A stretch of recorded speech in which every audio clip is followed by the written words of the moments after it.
Saudara, menambah pahala dengan membaca Al-Quran di bulan Ramadan sangat dianjurkan. Nah, tapi di era yang serba digital ini, gimana ya kalau membaca Al-Qurannya melalui ponsel?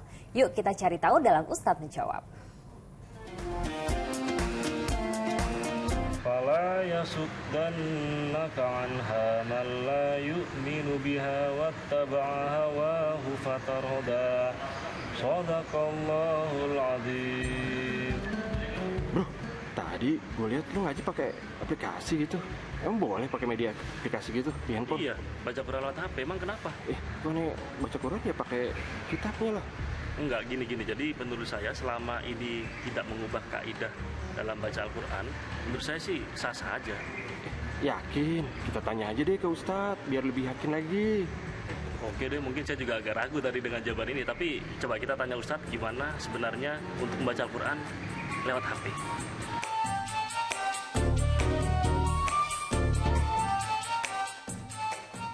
Assalamualaikum Ustaz. Waalaikumsalam Mas Rama. Iya, Gimana nih? Maaf mengganggu waktunya ini Iya, setelah baca oke. Quran.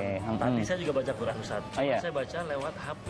Oh, lewat HP. Sama Iya. saya ditanya, boleh emang baca Quran lewat HP? Saya bilang boleh, cuman iya. saya agak ragu. Gimana sebenarnya hukumnya gimana? Iya, betul ya.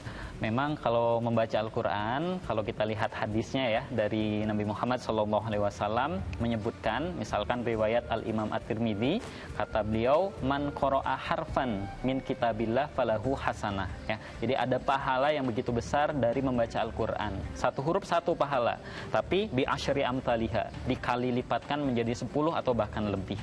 Nah, yang penting di sini adalah tidak disebutkan oleh Nabi secara spesifik qara'a atau membacanya itu dari mana? Apakah dari mushaf secara langsung, ataukah baca yang ada di tembok ya, tulisan Quran misalkan, atau dimanapun itu tidak disebutkan. Atau bahkan sekarang teknologi sudah begitu canggih, kita bisa baca Al-Quran dari handphone ya, seperti handphone yang kita miliki kan rata-rata sudah ada aplikasi Al-Qurannya. Maka sebetulnya kalau ditanya boleh atau tidak, ya jawabannya tentunya boleh-boleh saja begitu ya, karena terlebih yang dinilai itu bukan media apa yang kita pakai untuk baca Quran, tapi yang dinilai adalah kualitas bacaan yang kita lafadzkan seperti apa ya, tajwidnya sesuai atau tidak, taksinnya bagus atau tidak ya. Apalagi kalau kita baca sampai paham, sampai mentadaburi, baik itu lewat Quran atau lewat mushaf, pahalanya sama-sama luar biasa begitu ya.